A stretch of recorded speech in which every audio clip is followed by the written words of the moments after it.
Welcome to CoCo Conversations, in-depth discussions with color computer luminaries, past and present.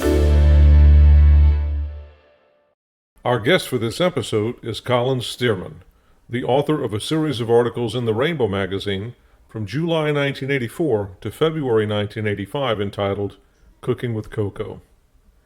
I had the opportunity to sit with Colin on July 18th, 2023, 39 years after his first article was published, to discuss his time with the color computer. Thanks for coming. You're very welcome. The article that you wrote, Cooking with CoCo, I'm looking at it here. It's on the Color Computer Archive. I don't know if you know it or seen it lately. Well, I have the magazines. That's awesome. And So I was just thumbing through them and having fun reminiscences. that's great. So part one, July 1984, right? We're talking, holy cow, 39 years ago. I know that's scary. So before we get into the article, tell me about your background back then, how you got into the CoCo. Well, I'm English by definition, but I'm American by official status, I suppose you'd call it. We've been citizens now for, I don't know, 20 years, something like that. I came over from England in 1970, and I was working for a company in England that made electronic equipment to be used in universities to teach engineering. And I was traveling around the country, visiting universities and colleges and so on. One of the things they had was an educational computer. And I had studied computers at school in England in the very, very early days. And this computer was deliberately a visual computer. It was huge. It had a big lighted panel and so on, so you could watch the numbers moving around. And it was remarkably capable for an early machine. It was in the era of the PDP-8, the digital equipment PDP-8. And they always said, oh, you only need 8 bits. And we said, no, you need 16 bits. And now look, we're at 64 bits and more. So that was really my introduction. And I did some work at a consulting company in the water and wastewater treatment plant, and they had a digital equipment PDP-70. And one Christmas, my friend and I challenged it to a game of chess and brought the entire building to a halt. The power is staggering, the changes in 50 years. No doubt. So then my wife bought me a color computer at phenomenal expense. What a great wife. Yes, I'm not sure she knew what she was letting herself in for. But it was 4K, and it was I think it was $800. It was a prodigious amount of money. Does that sound right to you? Well, the first color computer I think was $4 or $5.99. Yeah, maybe I'm exaggerating, but But that was still a lot of money back in 1980. Well, yeah, it was a lot of money. And I was playing around with it, and I began to realize that I understood what was going on inside because of my background more than anything else. I'm an electrical engineer by education. And that was when I started to explore more of the electronics. And I had written articles for Byte magazine. Do you remember Byte magazine? Absolutely, yeah. Out of Peterborough, New Hampshire. I don't think it's still going. No. But I did some reviews of computers and hardware and bits and pieces. So I'd done a little bit of writing in the early days. That was around 81. Yeah, probably around 81. And I forget the guy's name who ran Rainbow, but he was an enthusiastic. That's right. And he I think I contacted him and said, I have an article. Wasn't cooking for CoCo. It was an earlier one than that. I'd done some work on quick sort, and I'd done some work on real-time clock addition and parallel printers and that kind of stuff. And they seemed to like it, and they published it, which was gratifying. Yeah. And that's when I said, well, I'm really processing the computer significantly internally, why don't I write about it? And I just looked at it. It was a big piece of work looking at it. I think 8 episodes or something like that. So it was really trying to pass on what I had learnt internally to make the color computer a more powerful machine. I see part six, part seven. Yeah, I think it was Part eight eight was parts altogether. 8 parts. That was in February of '85. So it looks like you did. Yeah. Byte magazine. I don't know if you remember, but the covers of that magazine were drawn. They were beautiful art. That was one of the things it was known for. And the gentleman that did that lives about 15 miles from me, Oh, really? Really? Robert Tenney. Yeah. And there was a guy called Siasia who did technical things, electrical things. Bob Siasia, perhaps. He wrote a lot of very Yeah. interesting articles for Byte magazine. So you have some articles in Byte. I'll have to go look for those. Yeah, I reviewed the Xerox IBM lookalike, and they didn't think I was flowery enough in my prose, and so they really hacked it about. It was an incredibly bland, boring computer, and it was tough to write enthusiastically. But yes, I wrote several things. I don't remember exactly what they all are, and I don't think I've got the magazines anymore. Right. Well, they're online, I believe, Are somewhere they? on Hmm, archive.org, and I can share those links with you. sure, sure. Yes, I saw that in the actual physical magazine a few minutes ago. So it looks like Okay. part two, you constructed a 2764 programmer for 2764 EEPROM. Yeah, because the EEPROM needed to be created, and that was kind of fundamental to the whole thing. So I bought an extremely dangerous eraser that put out ultraviolet, was it? Yeah. Perhaps. Mhm. And if you looked at it, you went blind. So I tried to avoid doing it. It's amazing that the things they used to sell, you would never get away with today. Right. But yeah, because you had to reprogram the EEPROM with the changes to the basic. And part three, and I love the way your prose, you know, I don't know where you got the idea of cooking with CoCo, but you follow that line by in part three saying, having built the utensils, we now Yeah. start. So, um, cooking with CoCo, just a title you decided to come up with. Well, yeah, I like to play with words, and of course, cocoa is a food product. Yeah, It's a drink. that's right. Not spelt that way quite, 'cause it's got an A on the end, but other than that, it sounds the same. So, and you can cook with cocoa, you make all kinds of things. Absolutely. So it seemed appropriate. So in part three, it looks like you're patching some commands, the dir command, it looks like, explaining uh, how it works, going through the different disk commands. Yeah, the commands that Radio Shack put in were somewhat limited, and was already familiar with the IBM PC at that point, and I knew some of the commands that I found useful there.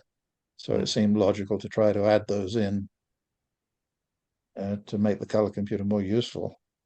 What strikes me about this article and the others is that copious amount of space in the magazine is devoted to assembly language listings. I, when I started with the CoCo and got Rainbow magazine, I had enough pain typing in basic listings and getting those right. I could only imagine working with Ed Tasm to do this correctly. But Well, yeah. You see, you have to remember where I came from, because the computer I was telling you about that I broke my teeth on was machine code. It had to be machine code. It only had I think about 128K of core memory, so there was no choice but to do machine code. And assembly language is obviously one step up from that, but not a very big step. right, And the satisfying thing about assembly language is how quick it is. There's no overhead. sure. I mean, it's bare metal So you really get performance out of it, which is encouraging. I started out, I kind of started out the opposite. I started out in basic. So the fundamentals were not apparent to me right away. And then eventually, 4 years later, I delved into assembly language. And it's interesting whenever you start from the bottom up like you did, you gain the fundamentals to build up. When you start from kind of the top down, it's a different way of learning. I think in the end, the result is the same because I understand the fundamentals now. Of course, I've been understanding them for 30 years, but it's a different approach to learning and a different way of relating to Yeah, computer, right? yeah. I think it's a pity the way computers have gone because I don't know who's programming in assembly language on anything anymore, and that's a shame. Not even embedded systems these days. People are No, using no, C, minimum C++. no. A lot of And complexity hidden in those languages. it's yeah, it I when I left basic, I did C programming, and I wrote and then I did C++ programming, which was and I wrote a program.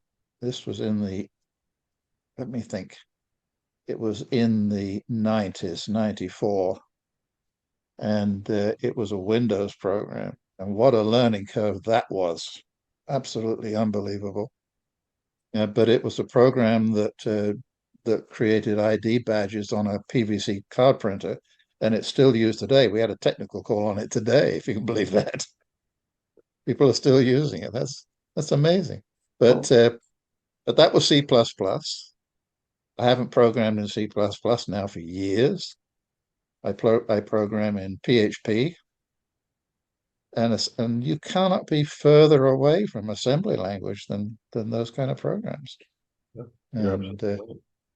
my hobby work is all on Raspberry Pis with Yeah, ARM based. uh, and Have you that the staggering machine. When I think about that little thing and its power and compare that to what I was working with the color computer, staggering. Well, now hardware designers in the CoCo world are using Raspberry Pis and Arduinos and ARM processors like that as ancillary processors to do processing on the cartridge. They're more powerful than the very CoCo that they're feeding data to. Yeah, yeah, Ironic. yeah, it really is. So it's programming has changed. There must still be people doing programming at low level. Sure. Seems to me, especially for embedded systems. I would imagine for the smaller systems there are. I mean, there's still opportunities to learn a similar language when you look at the Atmel AVR, which is a very nice fundamental architecture. And even the 6809 is still relevant today in a lot of ways. It's still fun to do, and I still do 6809 assembly all the time. Mm. Speaking of programming and assembly, going to Article 4, Cooking with CoCo, you introduce something called Flexi Key. Do you remember that? Yes, I do. I'm just seeing which. Yeah, adding code. October 1984 issue on page 181. October. I'm in November. October. What did you say? Page 181? 181.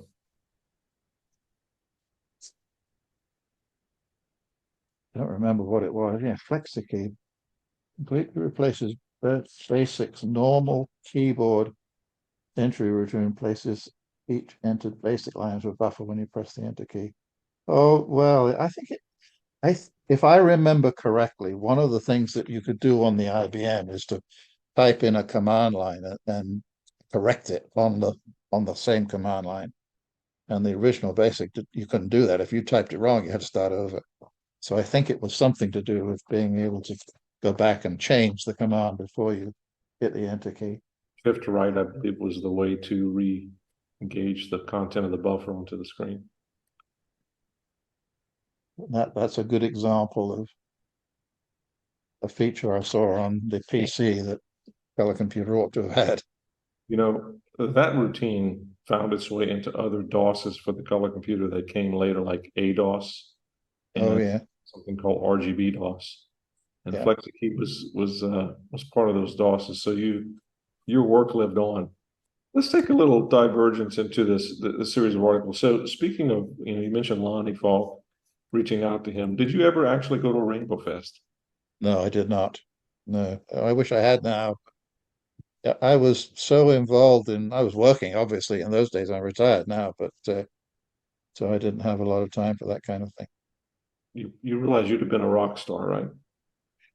Yeah, I'm not sure I could have lived with that. I'm not sure my wife would have lived with it. Yeah, she had no idea. No idea. What about this magazine? Hot Cocoa. Yeah, sure. You know Those are that? available in digitized form on archive.org as well. I've Uh, only got the one copy. Was it connected to Rainbow in some way? no, Hot Cocoa was a magazine by the publisher Wayne Green. I don't know if you remember Yeah, Wayne. He did 80 yeah. Micro out of Peterborough, New Hampshire. Oh, that's so maybe they were connected with Byte then, because that's where they are from. But the only reason I've got this copy is because I did write an article about understanding numbers in different bases, Oh, because what month and year is that? we're talking about uh, October 84. Well, this was around the same time you were doing Cooking with Coco. Yeah, yeah. I have no recollection as how I hooked up with them, other than it might have been through Byte. And on page 68 of that magazine, there is an article that I wrote. So going on to to part five. Yes. Yeah, I love the way that you bring the kitchen thematics in. You say in which the Coco kitchen will cook up something slow, fast, and cold. You introduce some new commands. You introduce the cold command, which will let you reset the command or reset the Coco, excuse me, from the keyboard. There's also something called W poke and fast. Oh, oh yes, yes, I remember that. Oh wow, auto, date string, scan string, W peak, lots of stuff. So this Yeah, your your your DOS is becoming quite feature filled. yeah. It's a shame that Radio Shack didn't do more with it. Do you know who wrote the original BASIC for them?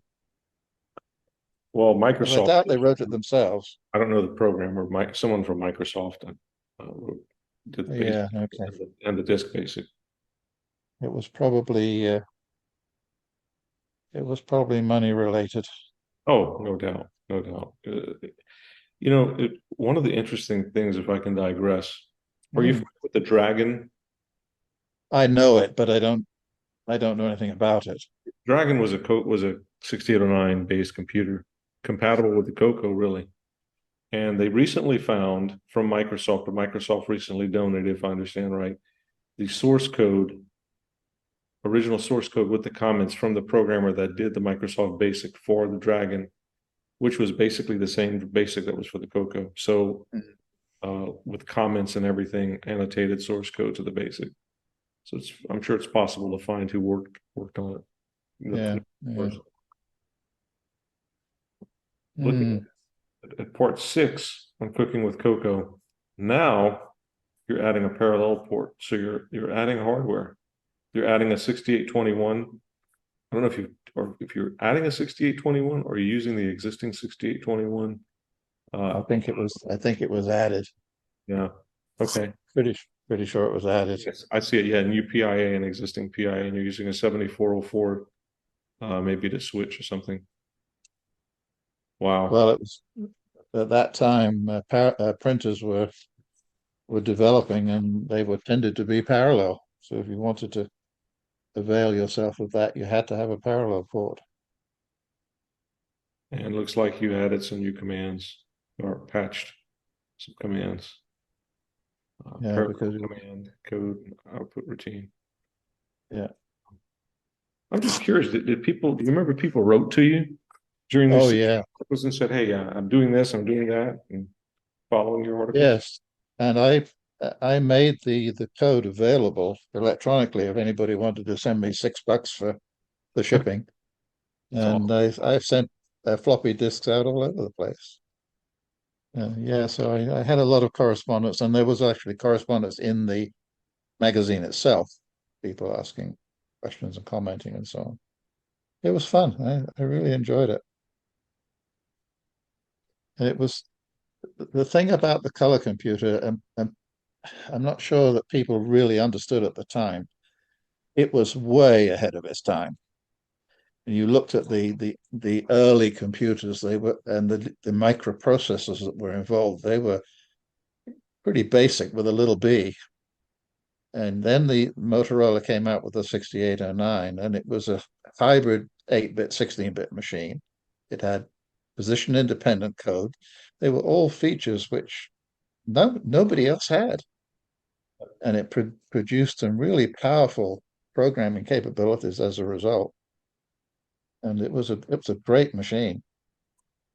Yeah. Did you ever use OS 9, which was the operating system Yes, yes, that was a really that was a showcase of what the 6809 could do. yeah, yeah.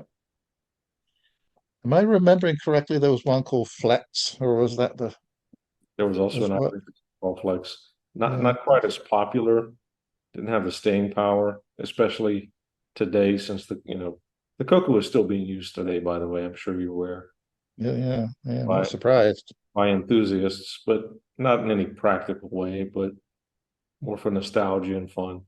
Yeah, yeah, And OS 9 is the leading operating system that we use. We've disassembled it, commented it, and we can build the entire operating system using a cross assembler running on Mac or Linux. I mean, it builds in yeah, like 20 seconds. The whole thing, it's phenomenal. We're out of almost to the end here, and now you introduce something that I think is really phenomenal: error trapping in BASIC, which is something the CoCo didn't have until the CoCo 3 came out. yeah. You introduce a whole series of errors to trapping method, a way of controlling once the error is trapped. Well, this is really, really, really taking me back. Before this, when you wrote a program for BASIC, you got an error, you were just SOL. I mean, you were Yeah, that's right. Yeah, that's right. no getting out of it except typing run again. Yeah, teaching CoCo to clean up after its errors. Great, great terminology, great verbiage.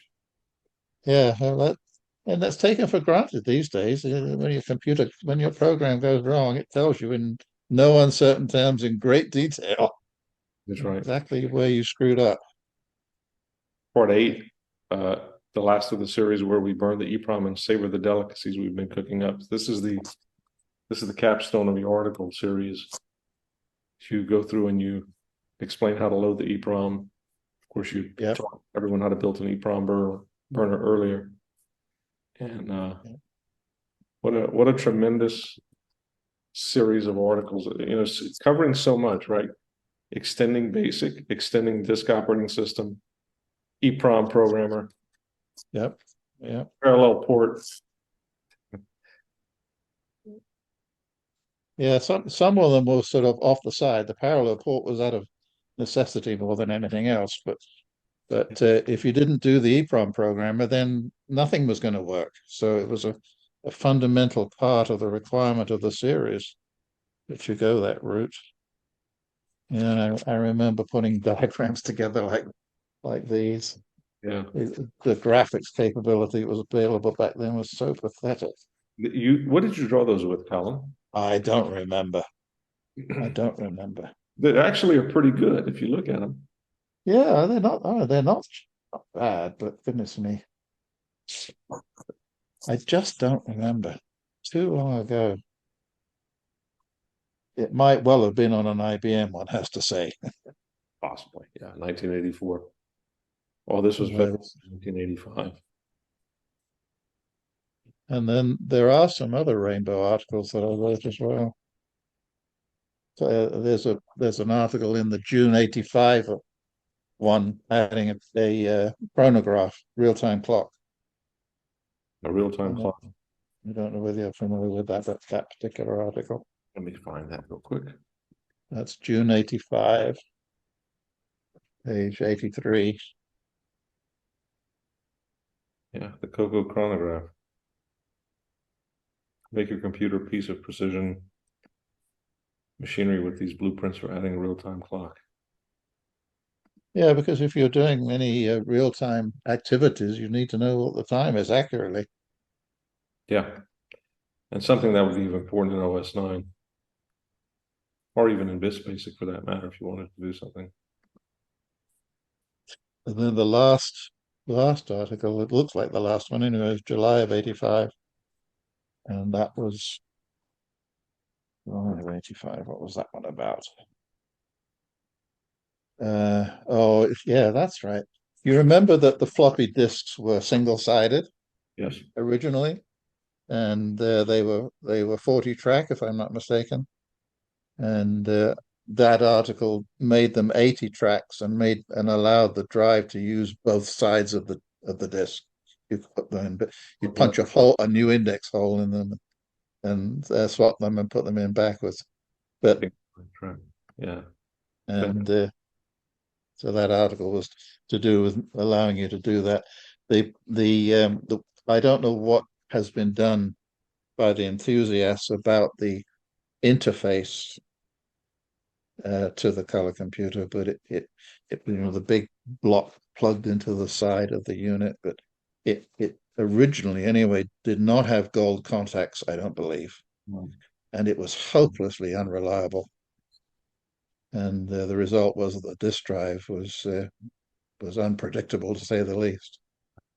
I remember those times. And then you had the long ribbon cable that didn't help the No, that's right. signal integrity either.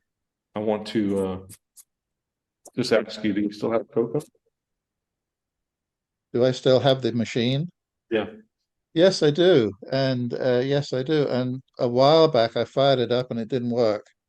And I don't exactly understand why, but I still have it, and it's horribly hacked Yeah, I'm sure. inside. Well, So I'm not. you can get them on eBay these days, pretty much. They're Yeah, still around, but that's awesome. yeah. I really ought to get it working again, but whether that will happen or not, I don't know. Well, now that you're retired, I mean, the color computers, even for me, it's a childhood thing that really, well, it made me what I am in terms of my career, and Yeah, so I feel like it's almost an obligation to continue toying with it for fun. I get a kick out of doing things with it that I could have only imagined when I was a teenager. yeah. I want to thank you for taking the time to talk to me. This has been such a pleasurable interview. Well, you're very welcome. It has really been a reminiscence, a trip down memory lane for me, and I'm delighted that the color computer is still alive and well. Thank you. It deserves to be. It does.